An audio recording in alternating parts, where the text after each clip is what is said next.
बच्चों, कैसे हैं आप सब। स्वागत है आपका मेरे YouTube channel youth lab academy में। आज हम पढ़ेंगे क्लास 8 साइंस का second chapter the invisible living world. ऐसा वर्ल्ड जो हमें आंखों से दिखाई नहीं देता। क्या आपने कभी सोचा है अगर ये जो इनविजिबल चीज़ें हैं हमारे चारों ओर, अगर ये हमें दिखाई देने लग जाएं तो क्या होगा। The human eye can only see objects that are above a certain size. Human eye सिर्फ एक सर्टेन साइज तक की ही चीज़ों को देख सकती है। For a long time many tiny things around us remained unknown. इसी कारण बहुत लंबे समय तक हमारे आसपास जो बहुत सारी छोटी छोटी चीज़ें हैं उनसे हम अननोन थे, यानी कि अनजान थे। लॉन्ग एगो यानी बहुत समय पहले people discovered that a curved piece of glass. Peoples ने एक कर्व्ड पीस ऑफ ग्लास का डिस्कवर किया जिससे कि जो छोटी चीज़ें थी वो बड़ी दिखाई देती थी। ये जो पीस था ग्लास का वो एक लेंटल सीट के शेप का होता था, thick in the middle and thin at the edge. यानी कि मिडिल में जो होता है वो थोड़ा मोटा होता है और किनारों में पतला होता है। इसे हम कहते हैं lens. They called it a lens. Over time lenses were improve to become more powerful. समय के साथ साथ लेंसेज और पावरफुल बनते गए, from simple magnifying glasses to microscope. और ये सिंपल मैग्नीफाइंग ग्लास जो है वो माइक्रोस्कोप में चेंज होते गए, जिसने हमारी बहुत ज़्यादा हेल्प की। हमारे और ये फैसिनेटिंग हिडन वर्ल्ड जो है, ये जो जिसमें टाइनी लिविंग क्रिएचर्स रह रहे हैं, उसको एक्सप्लोर करने में इसने हमें बहुत हेल्प की माइक्रोस्कोप ने। You have already learn about the amazing variety of living beings. आपने फर्स्ट लेसन में लिविंग बींग्स की बहुत ज़्यादा अमेजिंग वैरायटीज़ पढ़ी हैं, चाहे फिर वो प्लांट्स हो या एनिमल्स हों। उनके शेप, साइज, कलर्स के बारे में पढ़ा हुआ है। They differ not only in the structure but also in many other features. ये सिर्फ स्ट्रक्चर में ही अलग नहीं है बल्कि इनके बहुत सारे फीचर्स हैं जो अलग हैं। All these living beings whether plants और एनिमल्स आर कॉल्ड ऑर्गेनिज्म। तो जो भी लिविंग बींग्स होते हैं, फिर वो चाहे प्लांट्स हों या एनिमल्स हों, उन्हें हम ऑर्गेनिजम्स कहते हैं। अब हम ये जो टाइनी ऑब्जेक्ट्स हैं इनके बारे में पढ़ेंगे। तो एक्टिविटी 2.1 लेट अस ऑब्जर्व। हम एक एक्टिविटी करेंगे। यहाँ पे हमने राउंड बॉटम फ्लास्क, आपको दिख रहा है ड्राइंग में, लेंगे एक ग्लास से बना हुआ और उसे हम एक बुक ओपन करके उसमें रखेंगे। ये दिख रहा है आपको, यहाँ पर आपको कुछ इंटरेस्टिंग दिख रहा है। ये जो लेटर्स हैं वो छोटे थे तो वो कैसे दिखाई दे रहे हैं हमें, बड़े। तो ऐसा क्यों हुआ? Because the flask filled with water acts like a magnifying glass. क्योंकि ये जो फ्लास्क है ग्लास का बना हुआ है और इसके अंदर वाटर जो भरा हुआ है वो उसको किस तरह एक्ट कर रहा है, मैग्नीफाइंग ग्लास की तरह। इसके कारण हम इसके जो लेटर्स थे वो छोटे थे मगर हमको कैसे दिखाई दे रहे हैं, बड़े दिखाई दे रहे हैं। Ever heard of in 1665 a scientist named Robert Hooke? 1665 में एक साइंटिस्ट थे रॉबर्ट हुक। उन्होंने एक बुक पब्लिश की थी, माइक्रोग्राफिया। वो बहुत ही केयरफुल ऑब्जर्वर और एक बहुत स्किल्ड आर्टिस्ट थे। In this book he showed detailed drawings. इस बुक में उन्होंने बहुत ही डिटेल्ड ड्राइंग्स बनाई थी टाइनी थिंग्स की। और उन्होंने यहाँ पर एक टूल का यूज़ किया था जिसे हम माइक्रोस्कोप कहते हैं। His microscope made things look 200 to 3 times बिगर। इस माइक्रोस्कोप से चीज़ें जो थी वो 200 से 300 गुना यानी 200 to 300 टाइम्स तक की बड़ी दिखाई देती थी। फिर उन्होंने एक दिन इसी तरह पे कॉर्क की थिन स्लाइस को वहाँ पे उसको निकाला और उसको देखा। तो उसमें उन्होंने देखा कि बहुत सारे स्मॉल एम्प्टी स्पेसेस हैं।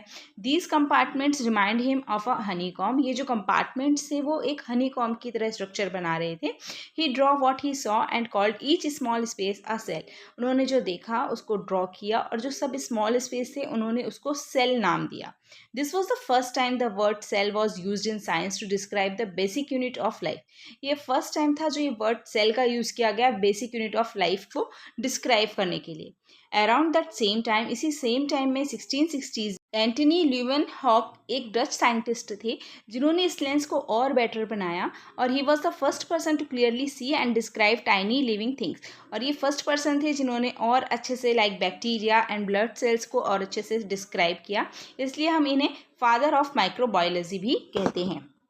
ये आपको ड्राइंग में दिख रही हैं, ये दो माइक्रोस्कोप्स दिख रहे हैं आपको। यहाँ पर कॉर्क की जो स्लाइस जिसको उन्होंने देखा और उसको बनाया वो दिख रही है।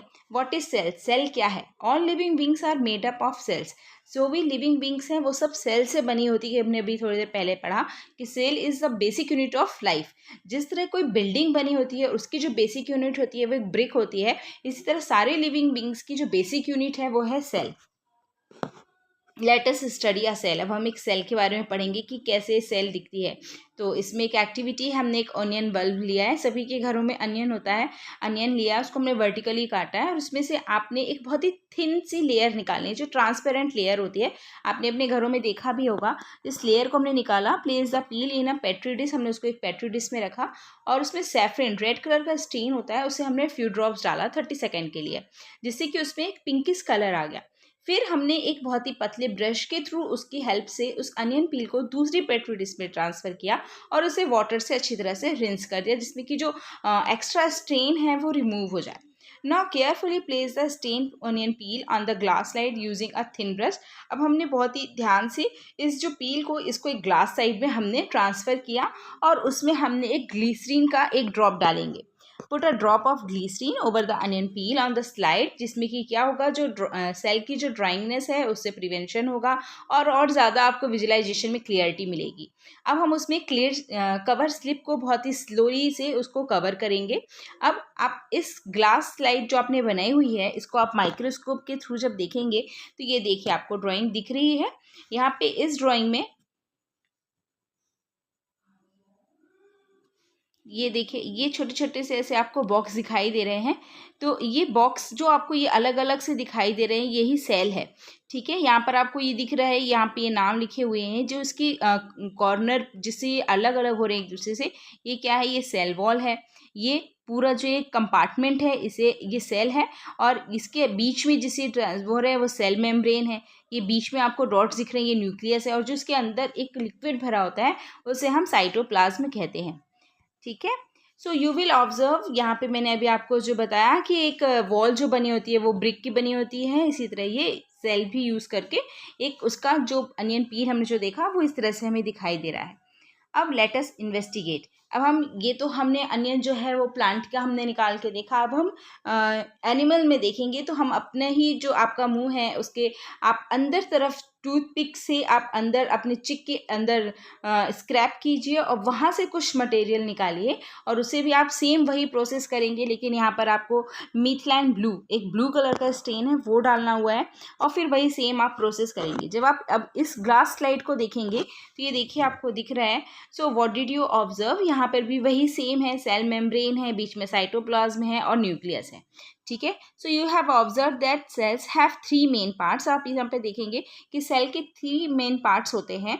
एक सेल मेम्ब्रेन, जिससे सेल जो है वो अलग अलग होती है, ये उनका आउटर लेयर है।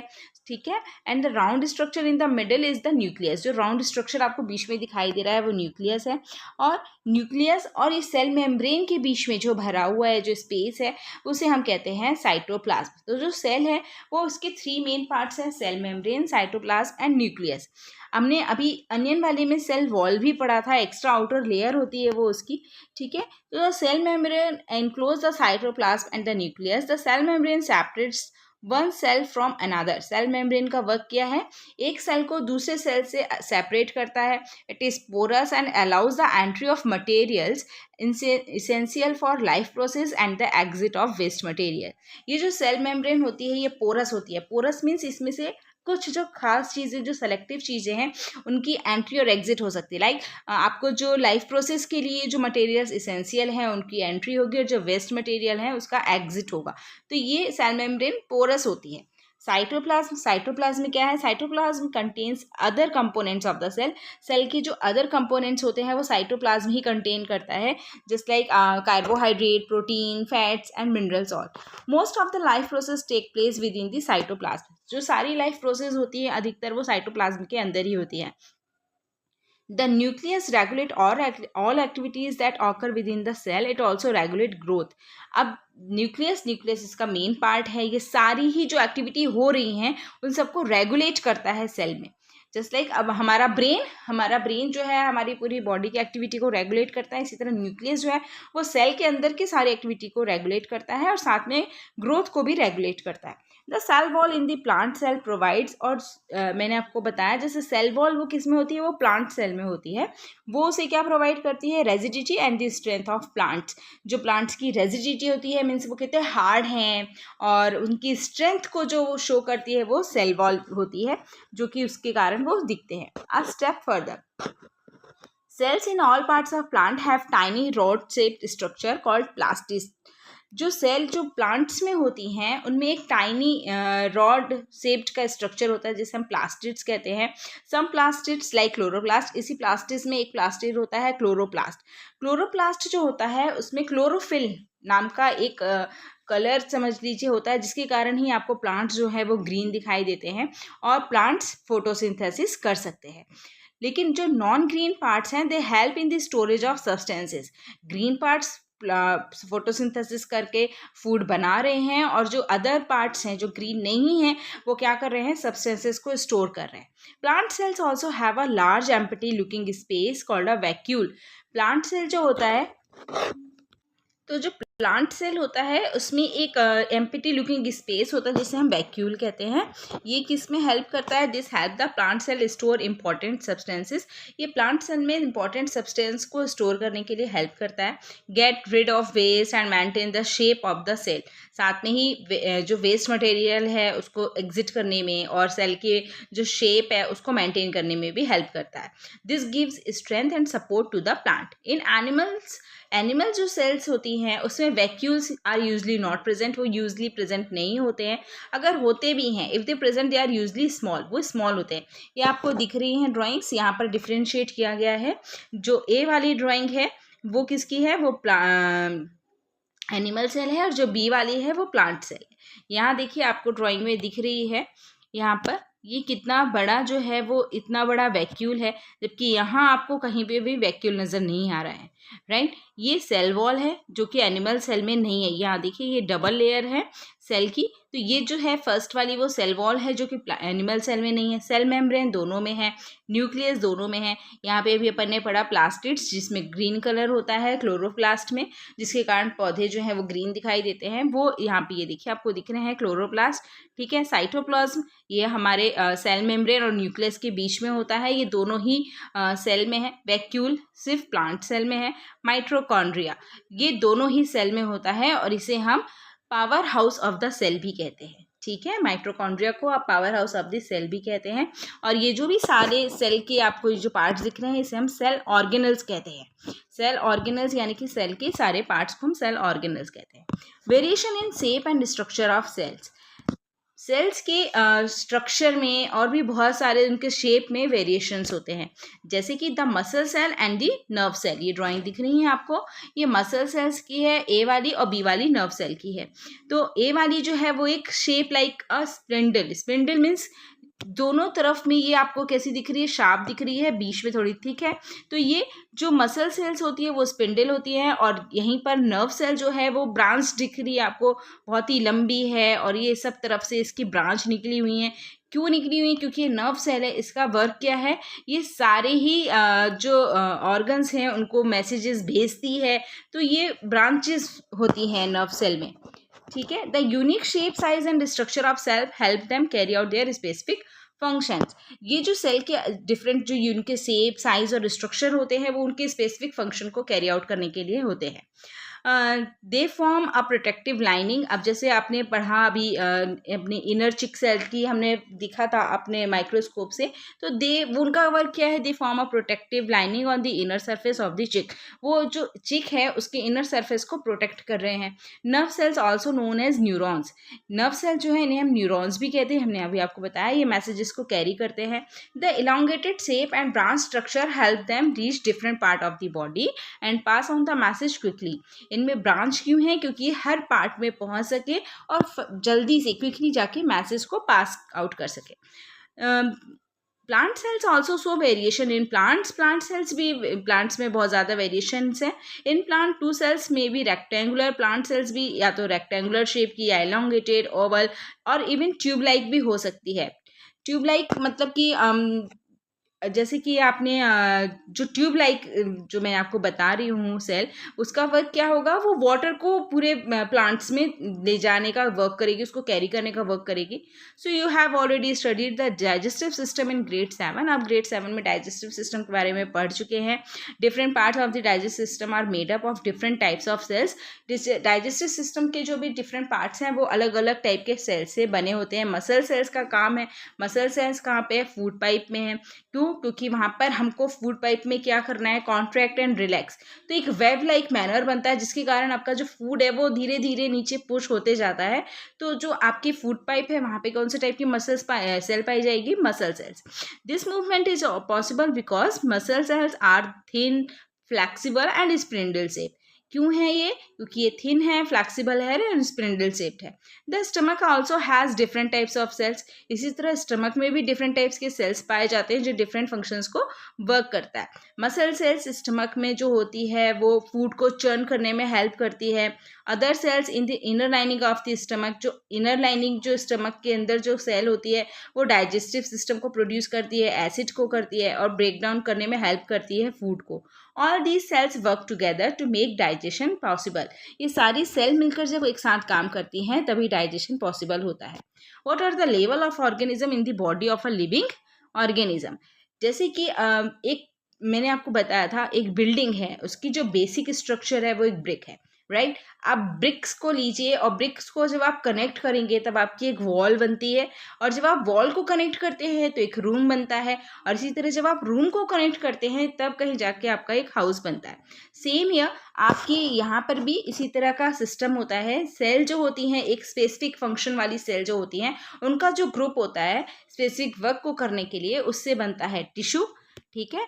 ये सेल के बाद ये बना टिश्यू। टिश्यूज जब इकट्ठे होंगे एक साथ के तब टिश्यू से क्या बनेगा, ऑर्गन। ऑर्गन जैसे डाइजेस्टिव सिस्टम जो है, आपने पढ़ा कि बहुत सारे ऑर्गन्स मिलकर डाइजेस्टिव सिस्टम को क्रिएट कर रहे होते हैं, तब ऑर्गन सिस्टम। और फिर जब पूरा ऑर्गन सिस्टम बन जाते हैं तब हमारी बॉडी बनती है, यानी कि ऑर्गेनिज्म। ये आपको ड्राइंग में भी दिख रहा है, ठीक है। ये देखिए, सेल से बने टिश्यू, टिश्यू से बने ऑर्गन, ऑर्गन से ऑर्गन सिस्टम, और सारे ऑर्गन सिस्टम को मिला के बना ऑर्गेनिज्म, ठीक है। The life of complex living organisms begin with a single cell egg.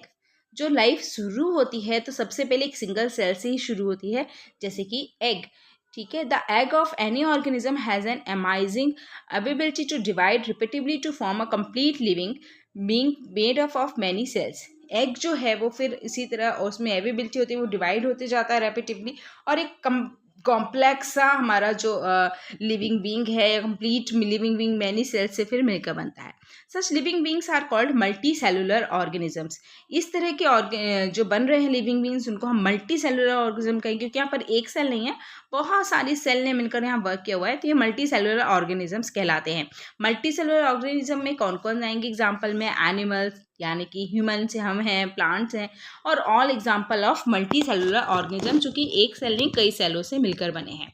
अच्छा, मैंने अभी आपको बताया कि एक सेल, जो सबसे बड़ी सेल उसको कहते हैं the yolk, the yellow part of an egg. Yellow part जो है एक एग का, ऑस्ट्रिक के एग का, वो एक सिंगल सेल है और वो सबसे बड़ी सेल है, यानी कि the largest known cell in the living world, measuring about 130 mm to 170 mm in diameter. The egg contains extra non-cellular material, a cell for protection, and a white liquid that nourishes the cell during its continued development. What are microorganisms? Microorganisms क्या है? Micro का मतलब होता है बहुत छोटा, ठीक है। ऑर्गेनिज्म आप समझ के, मैंने पहले ही बताया, जो भी लिविंग विंग्स हैं उसे हम ऑर्गेनिजम्स कहते हैं।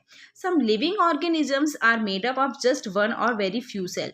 हमने अभी पढ़ा कि जो ऑर्गेनिजम्स हैं वो या तो बहुत सारी सेल से मिलकर बने होंगे या सिर्फ एक सेल से मिलकर भी ऑर्गेनिजम्स बन सकते हैं। तो ऐसे ऑर्गेनिजम्स जो कि बहुत छोटे हों, हमें नेकेड आई से दिखाई नहीं दे रहे हों, उन्हें हम माइक्रो ऑर्गेनिजम्स कहते हैं। Some micro organisms like bacteria and amoeba are made of just one cell. कुछ माइक्रो ऑर्गेनिज्म जैसे कि बैक्टीरिया और अमीबा सिर्फ एक सेल से मिलकर बने होते हैं, इसलिए हम इन्हें यूनिसेलुलर कहते हैं। इसी तरह कुछ माइक्रो ऑर्गेनिजम्स ऐसे भी होते हैं जो कई सारी सेल से मिलकर बने होते हैं, just like fungi and algae, इन्हें हम मल्टी सेलुलर में कहेंगे, ठीक है। ये जो माइक्रो ऑर्गेनिजम्स हैं ये कहाँ पाए जाएंगे, कहाँ अवेलेबल होंगे? ये हर जगह होते हैं, water, soil, air and even inside our body. हमारी बॉडी के अंदर भी कई प्रकार के माइक्रो ऑर्गेनिजम्स होते हैं जो हमारे बाकी कामों में भी हेल्प भी करते हैं। So we need to use a microscope which magnifying their size and makes them visible to us. Scientist have also created a low cost and foldable paper microscope. Scientist ने एक बहुत ही लो कॉस्ट का एक foldable paper microscope भी बनाया, जिसे हम fold scope कहते हैं, क्योंकि फोल्डेबल है। So fold scope may not provide the same level, मगर वो जो आपको एक हाई पावर लेबोरेटरी माइक्रोस्कोप जो लेवल आपको देगा आपको देखने का, वो ये नहीं देगा। अब activity 2.4 let us observe pond water. अब हम एक पॉन्ड वाटर लेंगे और उसमें हम ऑब्जर्व करेंगे क्या उसमें माइक्रो ऑर्गेनिजम्स हैं। So take a container, collect, हमने कलेक्ट किया, यूज अ ड्रॉपर, हमने एक जो पानी था उसको एक माइक्रोस्कोप के ग्लास स्लाइड में डाला और हमने उसको देखा तो उसमें हमको बहुत सारे जो है वो टाइनी ऑर्गेनिजम्स दिखाई देंगे। Let us observe soil suspension. अब हम सॉइल से भी लेकर देखेंगे सॉइल के में हमको दिख रहे हैं क्या। तो हमने वही सॉइल लिया, उसको कुछ पानी में कुछ देर घोल करके हमने उसको थोड़ी देर के लिए छोड़ दिया। So pour some water into the beaker and stir with a glass rod, और उसको हमने कुछ देर के लिए एक साइड में रख दिया। Keep it aside for some time and let the mixture settle. हमने इसको मिक्सचर को सेटल होने के लिए रख दिया। अब जो मिक्सचर सेटल हो गया तो जो पानी था उस पानी को हमने लिया और हमने उसे जेंटली वही ग्लास स्लाइड में रखा, उसको कवर स्लिप से कवर किया और हमने जब उसे देखा तब आपको उसमें भी बहुत सारे टाइनी ऑर्गेनिजम्स दिखाई देंगे।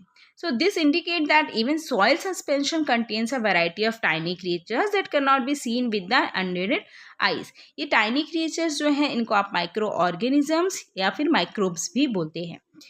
Activity 2.6 late us study organisms present in pond water. हमने जो एक्टिविटी की है तो हमको पॉन्ड वाटर में कौन कौन से ऑर्गेनिजम्स शो हुए। अमीबा जो कि एक प्रोटोजोआ कैटेगरी में आता है, ये सिंगल सेल है, मूविंग है, इसके रिमार्क क्या है, इर्रेगुलर शेप है, कोई खास शेप नहीं है। पैरामीशियम जो है वो प्रोटोजोआ से आता है, ये पैरामीशियम भी एक प्रोटोजोआ उससे आता है, ये भी सिंगल सेल है, ये भी एक जगह से दूसरी जगह पे जब ये मूव करेगा तो इसमें एक स्पेशलाइज स्ट्रक्चर होता है। एल्गी ये भी सिंगल सेल है, इसमें भी आपको एक स्ट्रक्चर दिख रहा है जिसकी वजह से इसके साथ में वो मूव करने में इसको हेल्प करती है, मगर एक ग्रीन दिखाई देता है। क्यों दिखाई देता है इसमें, क्योंकि इसमें ग्रीन पिगमेंट होता है। हमने जो सॉइल सस्पेंशन में माइक्रो ऑर्गेनिजम्स देखे, हमने देखा ब्रेड मोल्ड यानी कि फंगी, ये ब्रांच्ड फिलामेंट है विदाउट क्लोरोफिल, इसमें क्लोरोफिल नहीं है, इसमें सेक लाइक स्ट्रक्चर है। फिर मोल्ड यानी कि फंगी, ब्रांच्ड फिलामेंट है विदाउट क्लोरोफिल, ये भी है। एल्गी जो होते हैं वो स्फेरिकल यानी कि गोल शेप के होते हैं, इनमें क्लोरोफिल प्रेजेंट है इसलिए इनमें ग्रीन पिगमेंट है। बैक्टीरिया कई शेप के हो सकते हैं, spherical, comma, spiral, rod shape या फिर हेयर लाइक स्ट्रक्चर। तो इसमें जो होते हैं मूवमेंट के लिए बहुत सारे हेयर लाइक प्रोजेक्शंस होते हैं। So did you also observe any of these microorganisms और समथिंग डिफरेंट, क्या आपको इसमें क्या डिफरेंट दिखा इन सब में जो हमने देखा। या तो इनमें जो आप देखोगे तो इसके साइज चेंज हैं, शेप चेंज हैं, ठीक है, ये हमारी लाइफ में बहुत ही इंपॉर्टेंट रोल प्ले करते हैं। वायरसेस आपने नाम बहुत सुना होगा। वायरस जो है ये भी एक माइक्रोस्कोप और असेलुलर है, बस इसकी खास बात ये है कि ये जब एक लिविंग ऑर्गेनिजम्स में होता है तब ये रिपीटिवली जो है वो मल्टीप्लाई करते जाता है और they may infect plants, animals and bacterial cell and may cause a disease. इसकी वजह से बहुत सारे प्लांट्स, एनिमल्स या जो भी अदर चीज़ें हैं उन सबको ये डिसीज़ का ये बहुत बड़ा रीज़न भी होता है वायरस। लेकिन अगर ये एक लिविंग ऑर्गेनिजम्स के अंदर नहीं है तब ये एक डेथ लाइक ऑर्गेनिजम्स की तरह वर्क करता है, लेकिन जैसे ही इसे इसका होस्ट मिलता है, लिविंग बीइंग मिलता है, तो वहाँ पर ये अंदर आके उसकी और बहुत ज़्यादा रैपिडली ये डिवाइड हो जाता है। अब हम how are we connected to microbes, हम कि माइक्रोब से किस तरह कनेक्टेड हैं। तो यहाँ पर ये देखिए ड्राइंग में हमने एक फ्रूट रखा हुआ, बहुत दिन से रखा हुआ है, तो उसको हमने एक साइड में करके रखा। जब हमने उसको बहुत दिन बाद देखा तो उसमें आपने देखा कि उसमें एक पाउडरी कॉटन लाइक ग्रोथ आपको दिख रही है।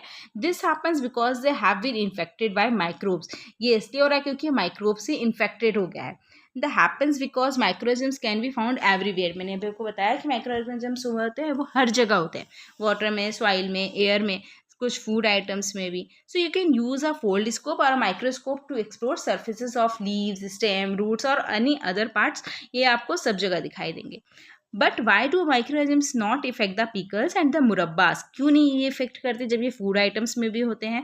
तो यहाँ पर हम माइक्रोब्स को बढ़ने के लिए जो होती है, जो उनको फेवरेबल कंडीशंस होती है, तो वो उनको नहीं मिलती। तो this is because you added many spices with salt और शुगर। आपके पिकल्स में बहुत ज़्यादा सॉल्ट यूज़ किया जाता है, मुरब्बास में बहुत ज़्यादा शुगर यूज़ किया जाता है, हाई कंसनट्रेशन, जो कि ऑर्गेनिजम्स को ग्रो करने में हेल्प नहीं करते हैं। सच इज़ हमने भी पढ़ा आपको ये हर जगह है, found in extreme climate condition में भी मिलते हैं, such is hot water spring में, स्नो कोल्ड जोन में भी, ये सभी जगह आपको माइक्रो ऑर्गेनिजम्स मिलते हैं।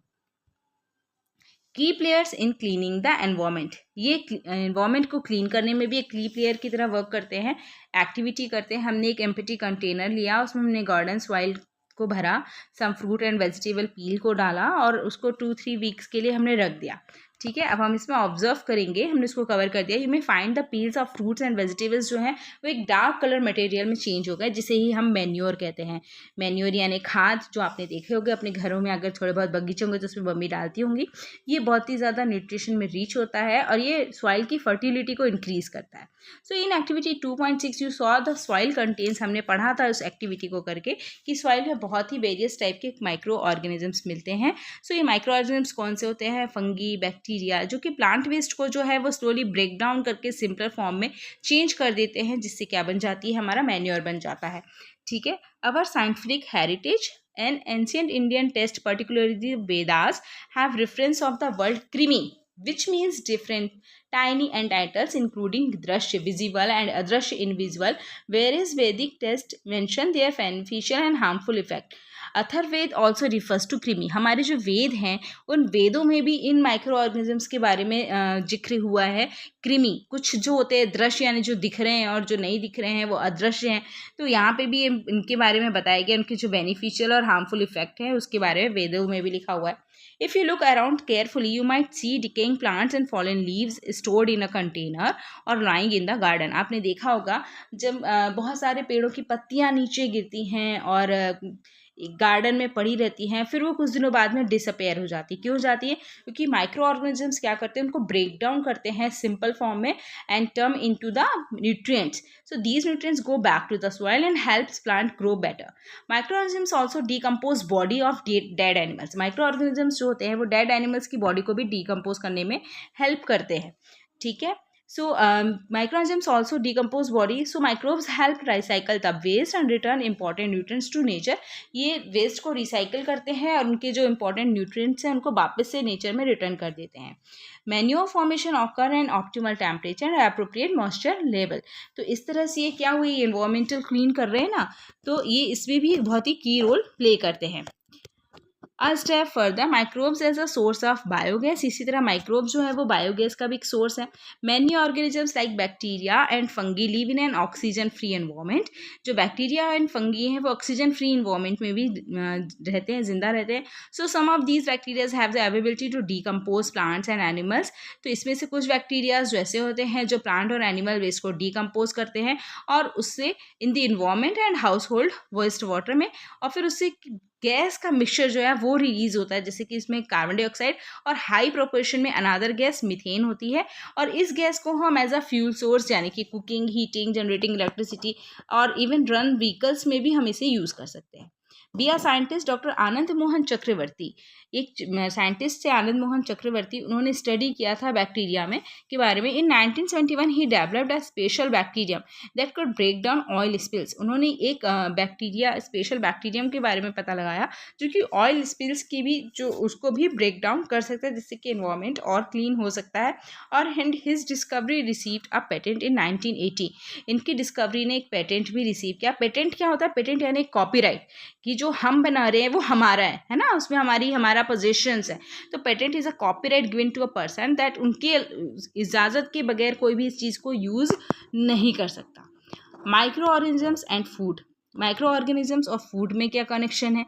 तो आपने देखा होगा घर में मम्मी लोग जब भटूरे का आटा सानती हैं या केक वगैरह बनाती हैं, तो हमने यहाँ पर इसकी एक्टिविटी की, हमने 2 बाउल लिए हुए हैं।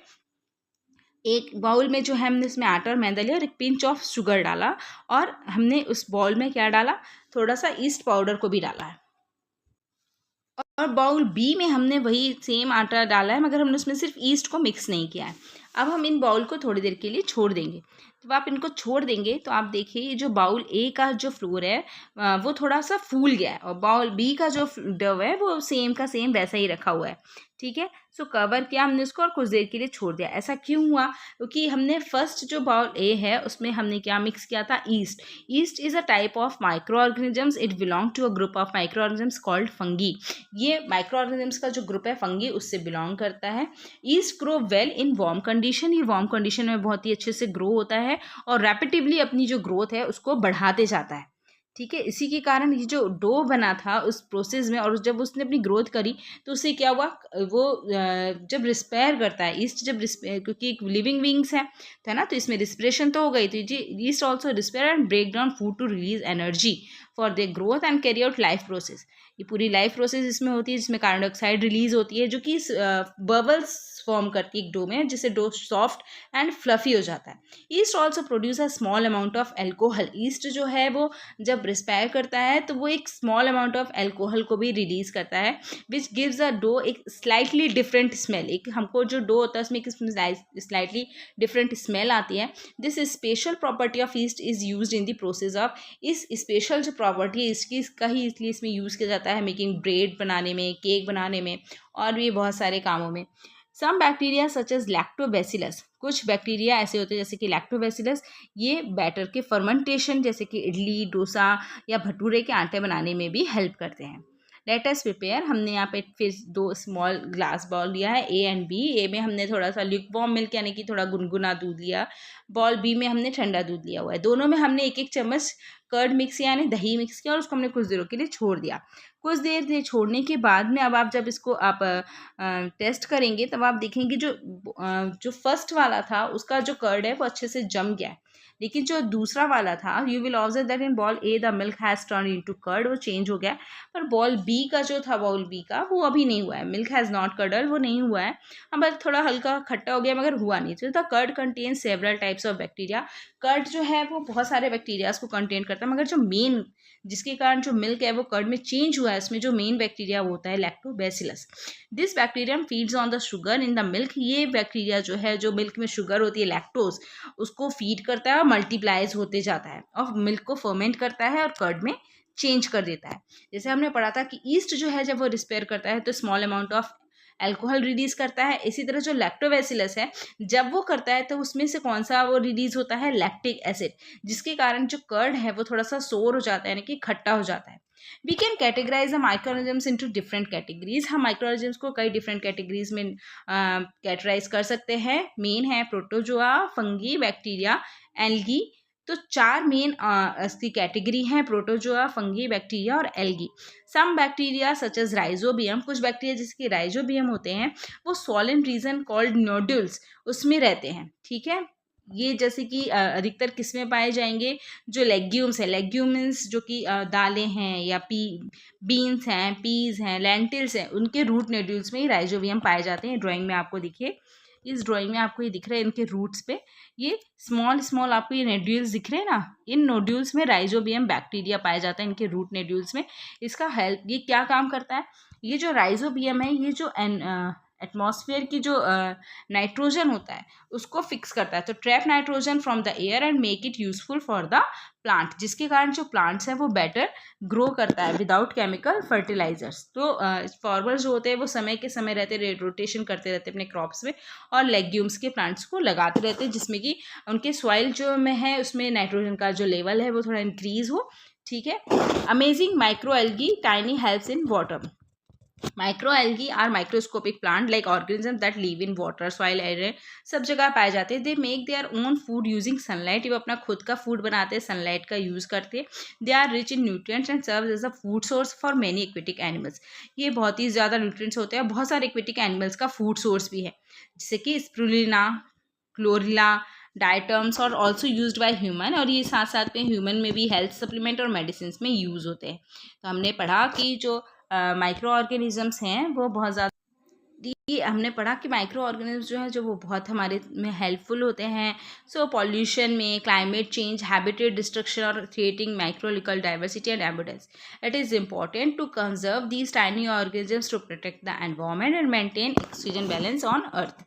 एवन हर्ड ऑफ, कभी आपने सुना है, स्प्रुलिना एक माइक्रो एल्गी है, is called a super food, ये एक सुपर फूड है because of its health benefit. Spirulina is also a good source of vitamin B12 which is essential for our body, वो हमारी बॉडी के लिए बहुत इसेंशियल है, ठीक है।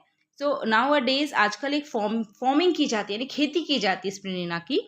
Set a clear glass tank, हमने ग्लास टैंक लिया हुआ, उसे ब्राइट प्लेस पे रखेंगे, डायरेक्ट सनलाइट में नहीं रखेंगे, टैंक को कवर करेंगे with a shaded net, net से कवर कर देंगे। Fill the tank with pond water, pond water से उस टैंक को फिल कर दिया जाएगा।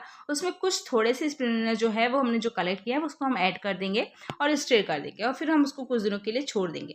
छोड़ने के बाद में आप देखेंगे कि कुछ 3 से 3 to 6 वीक्स में ये जो स्पिरुलिना है उसकी अच्छे से वहाँ पे ग्रोथ हो चुकी है. So conservation of micro algae is a good practice for ensuring food security and livelihood development. ये बहुत ज़्यादा इसके हेल्थ बेनिफिट मिलते हैं.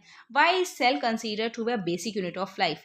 सेल को हम एक बेसिक यूनिट ऑफ लाइफ क्यों कहते हैं? The body of all living beings हमने पढ़ा, ये टाइनी बिल्डिंग्स ब्लॉक सेल्स बनती है जिसे हम सेल कहते हैं.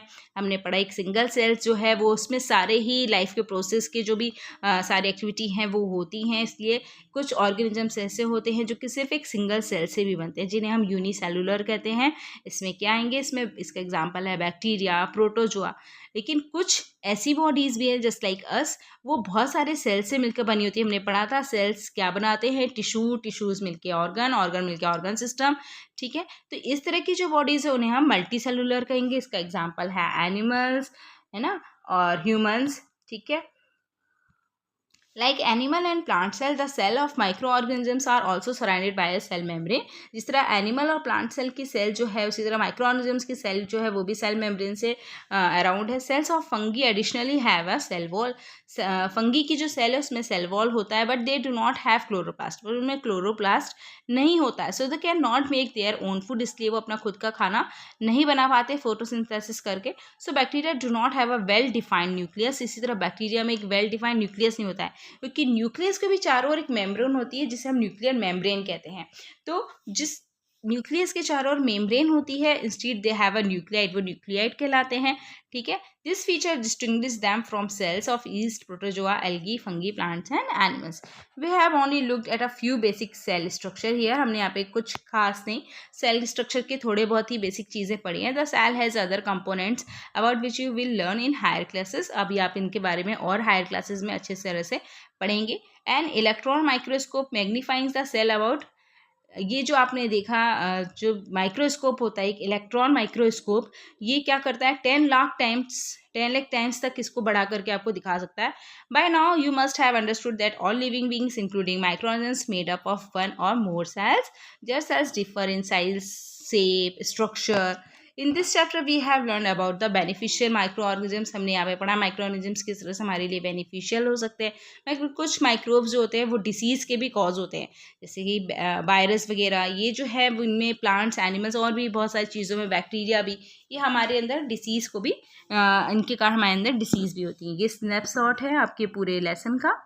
ठीक है, नेक्स्ट वीडियो में हम इसके क्वेश्चन आंसर्स को डिस्कस करेंगे. और अगर आपको कोई भी डाउट हो तो आप मुझे कमेंट सेक्शन में कमेंट करके पूछ सकते हैं. Till then have a nice day and मुझे मेरे चैनल्स को लाइक एंड सब्सक्राइब कीजिए, जिससे मुझे मोटिवेशन मिलेगा कि मुझे बातें आपको समझ में आ रही हैं या नहीं आ रही हैं. Okay, bye bye.